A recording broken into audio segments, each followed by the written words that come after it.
State lawmakers are busy at work with the aftermath of the Sacramento shooting still visible around the state capitol grounds. Lawmakers deliberated and voted on a new gun control bill. NTD Cynthia Kai has more on the discussions and results.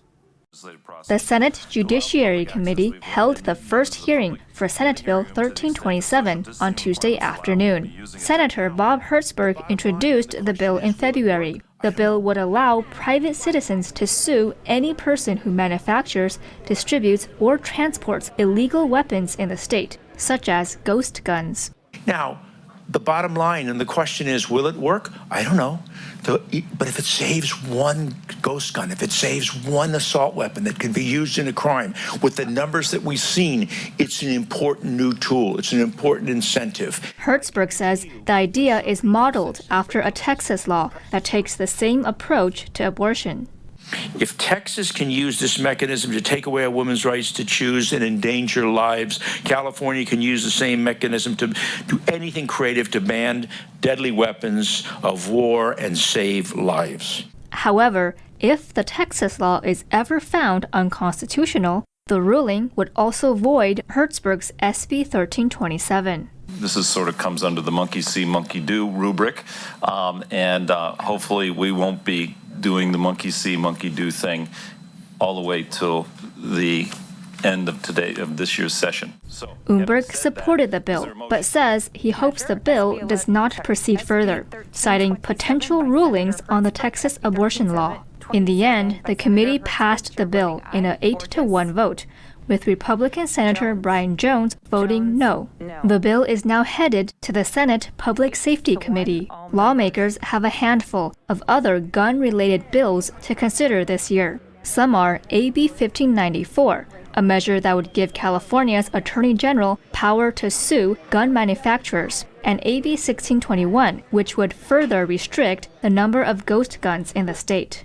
Assemblymember Tom Lackey criticized the large number of gun control bills. Lackey told KRON 4, when you over-regulate the legal market, you turn people to the very market that's supplying most of these threatening weapons, which is the black market. Currently, California has the most gun laws of any state, 107, according to the State Firearm Laws Project at Boston University. Recently released surveillance footage shows the moment an unknown suspect attacked a grandfather. Police released the video on Wednesday, and the family is offering a reward for finding the suspect. Just as a warning, the following video may be disturbing to some viewers. In the video, Solomon Hernandez can be seen gardening in his front yard in Daly City on March 25th. A man comes up from behind and kicks him in the back, knocking him down. The suspect runs away into the neighborhood. Police describe him as an unknown race man, between 30 to 50 years old, approximately 5 feet 10 inches tall, and weighing approximately 220 pounds. Hernandez's family is now offering a $10,000 reward to find the person who attacked their 84-year-old grandfather. The family says the money is from their own pockets. This is the second time he has been attacked, his family said. The first was in 2020. That's when the family installed cameras around his house. Police encourage anyone with information to contact the Daly City Police Department at 650-991-8119 or Detective McCarthy at rmccarthy@dalycity.org. Cynthia Kai, NTD News, California. A Monday report revealed that Black Lives Matter purchased a multi-million-dollar house in Southern California. The purchase had previously not been disclosed, but the organization said it is to be used as a creative space. Black Lives Matter bought a $6 million home in Los Angeles using donated money, according to a recent report. New York Magazine reported on Monday that the three founders of BLM can be seen sitting at the home in a now-removed video from June 2021 commemorating the death of George Floyd. In the video, co-founder Patrisse Cullors said she was recovering from a New York Post exclusive report revealing her purchase of 4 homes for $3.2 million. New York Magazine cited real estate listings for the 6,500 square foot house. It has more than 6 bedrooms and bathrooms, along with fireplaces, a pool, and parking for over 20 cars. Black Lives Matter Global Network Foundation purchased the house in October 2020 with funds that came in through donations. The purchase was not previously disclosed, and New York Magazine's reporter said BLM officials tried to stop the report from coming out. A foundation board member told the magazine that the house is intended to be a studio space for social media influencers. Organizers for Los Angeles District Attorney recall campaign are feeling confident. The campaign has already raised millions and hit a milestone in signatures. The recall is over Gascon's soft on crime policies. NTD's Daniel Hall reports. The campaign to recall Los Angeles District Attorney George Gascon has reached another milestone, 200,000 signatures. The campaign hit the number on March 31st, approaching the required number to trigger a recall election. The campaign must reach just over 565,000 signatures before the July deadline. Tim Lineberger, a spokesman for the campaign, told the Epoch Times in a statement that there is serious momentum behind the recall effort and we can absolutely pull this off. At the same time, the campaign has raised $4 million. Organizers additionally announced a Recall DA George Gascon app for all volunteer information, victims' stories, and media coverage. Lineberger said, Gascon is on a political island. No one wants to be caught openly supporting him or be associated with his pro-criminal agenda. Victims' right attorney and former deputy DA Kathy Caddy told the Epoch Times in a previous interview that the community recognizes the results of Gascon's policies. She said she has been representing close to 100 victims of murder crimes. Victims generally have felt abandoned and ignored by Gascon. Meanwhile, the recall effort is picking up steam with more than 33 cities in the county issuing votes of no confidence in Gascon. The campaign has also become a talking point in the widely contested mayoral race, as candidates have been asked whether they will support the recall. But Elise Moore, Gascon's campaign spokesperson, said, "This certainly looks like a last-ditch effort. It seems they may be slowing down and becoming desperate for signatures." Gascon has come under heavy scrutiny after being elected in 2020. He set out to reform the city's criminal justice system. His controversial policies mostly include reduced sentencing for people who, he says, come from long disadvantaged groups. Daniel Hall, NTD News, California. Half of the students in the state's largest school district are chronically absent. Reasons include COVID protocols, lack of transportation, as well as family and health issues. According to the Los Angeles Times, nearly half of Los Angeles Unified School District, or LAUSD students, have been chronically absent since September. That means about 200,000 students have missed almost 10% of school days this year. LAUSD Superintendent Alberto Carvalho expressed concern in a tweet saying, "If we do not address this, we will not be successful at anything else." This comes as the district struggles to recover from setbacks brought on by the COVID-19 pandemic. Even as schools returned to in-person learning this year and mask mandates were lifted last month. Although nearly 90% of students over 12 years old are vaccinated, those that aren't and who are exposed to the virus still need to be quarantined between 5 days and 10 days, depending on whether they want to take a COVID test or not.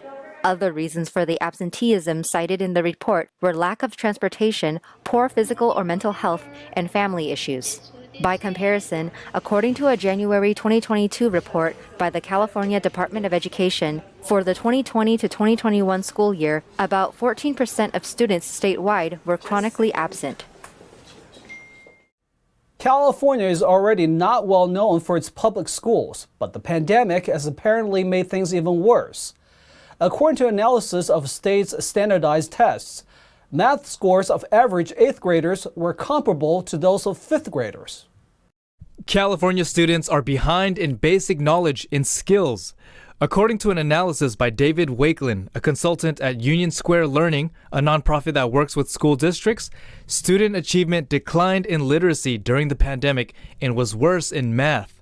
He wrote that for math scores, 8th grade students demonstrate knowledge and skills indicative of 5th grade standards. Wakelin pointed out that reading and writing scores were only slightly below grade level standards. California offers standardized testing known as Smarter Balanced Tests for students in grades 3 to 11. The state canceled the test in 2020 due to the COVID-19 or CCP virus pandemic. He said middle school students were already struggling prior to the pandemic. the state wasn't following the same classes of students as they moved through each grade.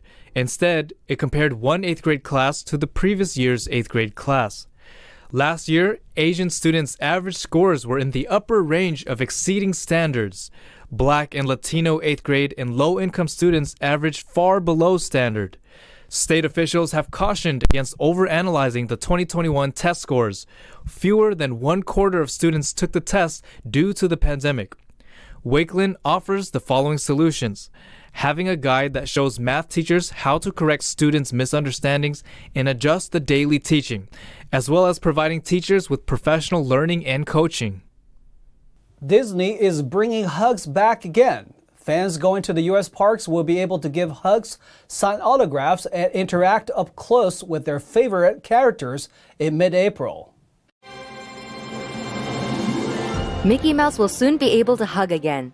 In a blog post last week, Disney said starting April 18th, personal interaction between visitors and costumed characters will be allowed again at Disneyland in California, Walt Disney World in Florida, and on Disney cruises. Very soon, you will once again be able to hug Mickey Mouse, get an autograph from Mulan, and share a laugh with Goofy. We know many of you have missed these special moments, and your Disney character friends have missed you too. For nearly 2 years, costume characters at U.S. Disney parks have kept their distance from visitors because of the pandemic. The parks closed temporarily in spring 2020. After the parks reopened that summer, costumed characters could only be seen waving from a distance in the parks or in parades. Last fall, the parks allowed the characters to meet up individually with visitors, but they were only allowed to greet visitors and have their photos taken from a distance. According to the company, not all traditional locations for character greetings will be open right away. They will be reopened in phases. Since the beginning of March, we've been following the growth of a bald eagle chick. A recent naming contest for the chick has come to a close, and the results are in. Meet Spirit, the bald eagle chick. Friends of Big Bear Valley operates a live stream on the nest and held the naming contest. The contest received over 2,600 entries and nearly 1,000 ideas for names. In the end, Spirit, submitted by Patty G, won the vote. The second place name was Lil Dipper, and third place was Hunter. The organization says Spirit will become more mobile and interested in its surroundings over the next few weeks. It will walk on toes with more confidence, perch on sticks in the nest, and grasp nesting materials with talons. Its calls for food from its parents, Jackie and Shadow, will become louder and more persistent. Friends of Big Bear Valley's website also has live stream footage of the eagles for those who can't get enough.